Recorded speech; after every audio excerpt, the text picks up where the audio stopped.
नमस्कार, राष्ट्र की आवाज में आपका स्वागत है और मैं हूं अरविंद चतुर्वेदी। आज आपको ऐसी खबर दिखाने जा रहा हूं जिसने बीजेपी में टर्बुलेंस ला दी। ये टर्बुलेंस उनके ही एक पायलट की वजह से है। दरअसल दिल्ली में कॉन्स्टिट्यूशन क्लब का चुनाव बीजेपी वर्सेस बीजेपी हो गया है। राजीव प्रताप रूडी जो पेशे से पायलट हैं, उनके सामने बीजेपी के ही संजीव बालियान मैदान में है। बड़ी अजीब सी स्थिति बन गई है। पिछले 25 साल से राजीव प्रताप रूडी ही इस क्लब के सचिव रहे हैं। फिर इस बार ऐसा क्या हुआ कि बीजेपी ने ही संजीव बालियान को यहां से चुनाव लड़ने की परमिशन दे दी।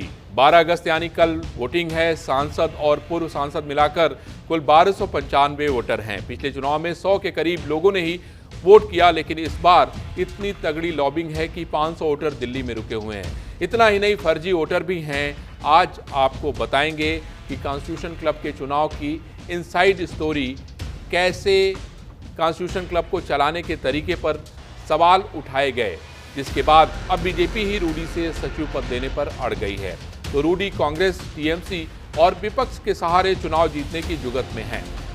कई सांसद तो खासतौर पर वोटिंग के लिए दिल्ली में ही डेरा डाले हुए हैं। सवाल ये है कि आखिर इतनी सुलझी हुई पार्टी कॉन्स्टिट्यूशन क्लब के चुनाव पर कंफ्यूजन क्यों है, गुटों में क्यों बंट गई है। कॉन्स्टिट्यूशन क्लब के अगले सचिव जी कौन होंगे, क्या ये नाक का सवाल बन गया है? अब आपको बताते हैं ग्राफिक्स के जरिए कॉन्स्टिट्यूशन क्लब ऑफ इंडिया में किसके पास फिलहाल कौन सा पद है, कैसे मिला और किस पद के लिए सबसे ज्यादा खींचतान है। दरअसल कॉन्स्टिट्यूशन क्लब ऑफ इंडिया सांसदों का क्लब है। ये मौजूदा और पूर्व सांसदों के मिलने जुलने और चर्चा के लिए है। अभी इस क्लब में तकरीबन 1295 सदस्य हैं, यानी इतने मतदाता इस चुनाव में मतदान कर सकते हैं। इस क्लब की गवर्निंग बॉडी के पदेन अध्यक्ष लोकसभा स्पीकर होते हैं, यानी अभी ओम बिरला इसके अध्यक्ष हैं। राज्यसभा के उपसभापति और केंद्रीय शहरी विकास मंत्री इसके पदेन उपाध्यक्ष होते हैं। इस नाते हरिवंश सिंह और मनोहर लाल खट्टर क्लब के उपाध्यक्ष हैं। इसके बाद 3 सचिव के पद होते हैं। इनमें एक प्रशासन, एक खेल और एक संस्कृति से संबंधित होता है। एक कोषाध्यक्ष भी इसमें शामिल होता है। इसके अलावा 11 कार्यकारी सदस्य होते हैं। गवर्निंग बॉडी का कार्यकाल 5 साल का होता है। क्लब के कामकाज के लिहाज से सबसे महत्वपूर्ण पद सचिव प्रशासन का होता है। बीते तकरीबन 25 साल से कॉन्स्टिट्यूशन क्लब ऑफ इंडिया की गवर्निंग काउंसिल के सचिव प्रशासन पद पर राजीव प्रताप रूडी हर बार निर्विरोध चुने जाते थे। लोकसभा और राज्यसभा के कार्यकाल को मिला लें तो रूडी 7 बार के सांसद हैं। इस बार फिर वो मैदान में है, लेकिन शायद बीजेपी आलाकमान नहीं चाहता है कि वो इस बार सचिव बने। इसी वजह से उनके सामने संजीव बालियान को उतारा गया है। अब सबसे बड़ा सवाल है कि कौन किसके साथ है। अब आपको बताते हैं कि कॉन्स्टिट्यूशन क्लब ऑफ इंडिया के चुनाव में कैसे बेमेल सियासत हो रही है। इस चुनाव में किसके साथ कौन है, आज आपको दिखाते हैं। खबर यह भी है कि राजीव प्रताप रूडी के साथ ठाकुर लॉबी है। जैसे अनुराग ठाकुर, उसके अलावा राजीव शुक्ला, कांग्रेस, टीएमसी के विपक्षी सांसद भी जो है राजीव प्रताप रूडी के साथ नजर आ रहे हैं। वही संजीव बालियान के साथ जॉट लॉबी है। इसके अलावा निशिकांत दुबे, बीजेपी आलाकमान का साथ भी उनके साथ है। इतना ही नहीं, धनंजय सिंह, राजा भैया की लॉबी भी उनके साथ दिख रही हैं। कई पूर्व सांसद भी दिल्ली में ठहरे हुए हैं। डीलर डिप्लोमेसी चल रही है। पिछले कई दिनों से लोगों को नाश्ते और चाय पर बुलाकर अपने पक्ष में किया जा रहा है। छोटी छोटी मीटिंग की जा रही है। सवाल यह है कि इस चुनाव में या कांग्रेस और विपक्षी सांसदों के बल पर राजीव प्रताप रूडी जीतने की कोशिश कर रहे हैं। क्या ये बात बीजेपी आलाकमान को सुहाएगी? शायद नहीं। अब आपको बताते हैं कि कॉन्स्टिट्यूशन क्लब ऑफ इंडिया पर सवाल क्या है, क्यों सचिव पद को लेकर बदलाव चाहा जा रहा है या बदलाव होना चाहिए। वित्तीय गड़बड़ियों के आरोप, गुटबाजी चरम पे है।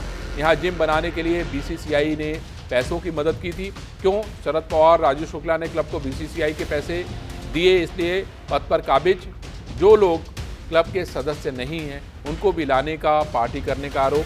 बढ़िया cafe, gym, spa, salon, swimming pool बाहरी क्यों इस्तेमाल कर रहे हैं। सांसदों के मिलने जुलने और चर्चा की जगह है, बाहरी क्यों आ रहे हैं। 25 साल से एक शख्स ही सचिव का चुनाव क्यों हो रहा है, पर एक ही व्यक्ति इस पे क्यों काबिज हो रहा है। राजीव प्रताप रूडी का दावा है कि बहुत काम उन्होंने किया, क्लब की सूरत बदल दी। बालियान का दावा है कि कमर्शियल तरीके से चल रहा है क्लब, अब ऐसा नहीं होगा। हमारे रिपोर्टर ने वहां से मौके पे जाके वॉक थ्रू किया है, आप उसको भी देखिए।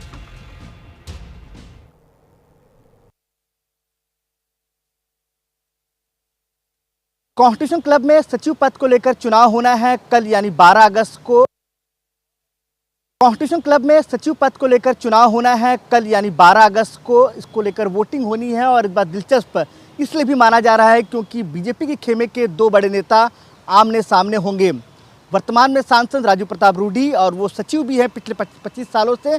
उसके अलावा अगर दूसरी तरफ देखा जाए, पूर्व केंद्रीय मंत्री और सांसद संजू बलियान भी इस चुनाव में नजर आएंगे। और कल दिलचस्प दिन होगा जब यहाँ पे वोटिंग होगी। करीबन 1200 से ज़्यादा जो मेंबर हैं कॉन्स्टिट्यूशन क्लब के, लेकिन अमूमन देखा गया इसके पहले चुनाव में करीबन 100 से ज़्यादा ही जो है मेंबर्स वोटिंग करते हैं। लेकिन इस बार माना जा रहा है कि 500 से ज़्यादा जो वोटर जो सांसद हैं, जो पूर्व सांसद जो मेंबर्स हैं, वो इसमें वोट करेंगे। दिलचस्प इसलिए भी है, कॉन्स्टिट्यूशन क्लब के बाहर मैं खड़ा हूँ, तैयारी देखिए किस तरह तैयारी हो रही है। और यहाँ पे माना जा रहा है कि कल सभी सांसद जो मैक्सिमम सांसद है वो यहाँ पहुँचेंगे। दिलचस्प इसलिए भी माना जा रहा है क्योंकि सरकार वर्सेस सरकार का चुनाव है, क्योंकि बीजेपी के ही दो बड़े नेता हैं, भारतीय जनता पार्टी के ही संजू बलियान और राजू प्रताप रूडी, वो आमने सामने हैं। और सबसे महत्वपूर्ण इसमें यह है कि माना जा रहा है कि राजू प्रताप रूडी को विपक्ष जो है, या कांग्रेस, या तो कहा जाए कि समाजवादी पार्टी जैसे तमाम वरिष्ठ जो नेता हैं वो उसको समर्थन दे सकते हैं। और दूसरी तरफ ये कहा जा रहा है कि जो संजू बलियान को है, बीजेपी के जो बड़े नेता हैं वो उसको समर्थन देते नजर आएंगे। महत्वपूर्ण ये भी है क्योंकि इस कॉन्स्टिट्यूशन क्लब के जो मेंबर्स हैं वो कई बड़े जो नेता हैं वो भी है, चाहे प्रधानमंत्री नरेंद्र मोदी की बात करूं, प्रियंका गांधी, राहुल गांधी, सोनिया गांधी, गृह मंत्री अमित शाह जैसे तमाम वरिष्ठ जो नेता हैं वो इस कॉन्स्टिट्यूशन क्लब के मेंबर हैं। लेकिन देखना होगा जब वोटिंग होगी तो कौन किसको समर्थन देता है। 25 साल से अगर देखा जाए तो राजू प्रताप रूडी ही इसके सचिव बने हुए हैं। और ऐसे में दिलचस्प इसलिए भी कहा जा रहा है क्योंकि ये पहला ऐसा चुनाव है जहाँ पे टकरार होगा आपसी नेताओं के बीच में, जो बीजेपी के वरिष्ठ नेता हैं। लेकिन इसकी तैयारी जो है पूरी तरह से कर ली गई है। तमाम जो नेता हैं कल यहाँ पे पहुँचेंगे, जो मेंबर्स यहाँ पहुँचेंगे और अपना जो वोटिंग की प्रक्रिया है उसको आगे बढ़ाएंगे। लेकिन देखना होगा कि सरकार किसको सपोर्ट करती है, या तो कहा जाए बीजेपी किसको सपोर्ट करती है, एनडीए का खेमा किस ओर जाता है। और इस बार लगातार आप देखें डोर टू डोर कैंपेन भी चल रहा है, चाहे संजू बलियान की तरफ से हो, राजू प्रताप रूडी की तरफ से हो। लेकिन अब इस पर नतीजों पर इंतजार करेंगे जब जो प्रक्रिया है कल, जब वोटिंग की प्रक्रिया जब सुबह 11 बजे से लेकर शाम 4 बजे तक चलेगी और उसके बाद 5 बजे जो है इसकी काउंटिंग की जो प्रक्रिया है वो शुरू होगी। और वो दिलचस्प होगा कि कौन किसकी जीत होती है। लेकिन ये तय है जीत तो बीजेपी की होगी। कैमरामैन भूषण के साथ पंकज वानखेड़े, न्यूज़ इंडिया, नई दिल्ली। तो आपने